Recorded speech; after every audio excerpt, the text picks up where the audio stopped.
इस तरह की जो घटनाएं हैं वो नौकरी में आरक्षण की आग और इसको लेकर के जमकर बवाल। NH 8 दिल्ली से मुंबई इस वक्त जल रहा है, आगजनी, पथराव और सब कुछ बंद। हालात पूरी तरह से कर्फ्यू जैसे ही है और कई जगह इस तरह की आग की लपटें आपको NH 8 पर दिल्ली मुंबई मार्ग पर देखने को मिल जाएंगी।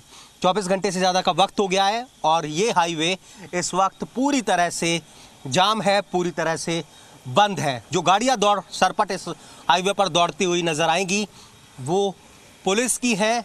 हाईवे पर जगह जगह आपको टूटे हुए कांच नजर आएंगे, जगह जगह हुए बिखरे हुए पत्थर नजर आएंगे।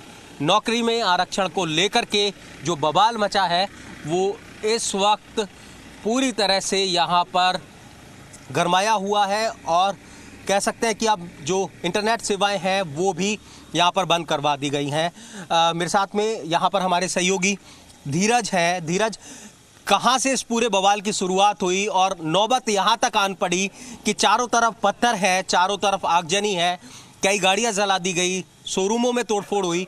आखिर इतने बदतर हालात क्यों बन गए, कैसे बन गए? जी बिल्कुल बताएंगे आपको कि साफ तौर पर देखा जाता है कि आरक्षण की मांग को लेकर ये एसटी समुदाय के जो लोग हैं वो लगातार अपनी मांग को लेकर विगत 18 दिनों से अपनी मांग को लेकर अड़े हुए थे।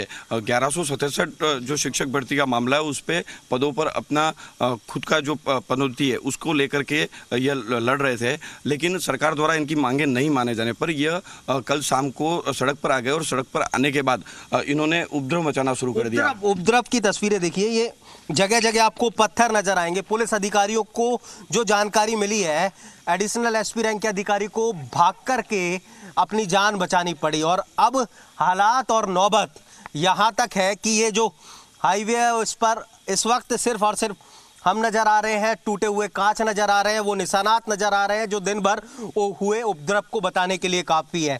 धीरज, किस तरह से आज दिन भर ये तोड़फोड़ हुई है, कितना नुकसान इस पूरे इलाके में पहुंचाया है? क्योंकि आग की लपटें अभी भी हैं, टूटे हुए कांच अभी भी हैं, जलती हुई बसें अभी भी हैं। जी बिल्कुल, आज जो सुबह का घटनाक्रम था उसके अंदर पुलिस जो थी वो मौके पर पहुंची थी। उसके बाद हाईवे से उड़ करके ये लोग पहाड़ी पर चले गए थे, लेकिन पुलिस का ऊपर से इनके ऊपर पथराव किया गया। पुलिस वहां से भागती हुई पीछे की ओर आई और धीरे धीरे पुलिस खेरौड़ा तक पहुंच गई और खेरौड़ा कस्बे में कई सारी गाड़ियां जिसमें 5 बसें सहित 2 मोटरसाइकिल और कई दुकानों को इन्होंने अपना शिकार बनाते हुए लूट जैसी वारदात को अंजाम दिया गया है। अभी भी जगह जगह पर सूचनाएं मिल रही हैं कि कई जगह पर इस वक्त लूटपाट की गई है, कई घरों में घुस करके लूटपाट की जा रही है। जी अभी हाल फिलहाल हमें भी एक सूचना मिली है कि यहीं पे उसी के पास में अतिथि पैलेस के पास में एक कॉलोनी है, उस कॉलोनी के अंदर इन लोगों द्वारा अंदर घुसा गया है और वहाँ के लोगों के साथ में लूटपाट जैसी घटना का जो कारनामा है वो अंजाम दिया गया है। तो समझ सकते हैं इन हालातों के जरिए जो धीरज ने बताए, अपने आप में हालात बहुत शर्मनाक है। नौकरी मांग रहे हैं, नौकरी में आरक्षण मांग रहे हैं, लेकिन ये उपद्रव, ये तरीका किसी भी लिहाज से जायज नहीं कहा जा सकता। ये तोड़फोड़, ये हंगामा, ये उपद्रव जायज नहीं कहा जा सकता। संपत्ति को नुकसान पहुंचाना किसी भी लिहाज से जायज नहीं कहा जा सकता। अब इन पूरे घटनाक्रम को लेकर के तमाम जो पुलिस के उच्च अधिकारी मौके पर हैं, लगातार जो मॉनिटरिंग है वो की जा रही है।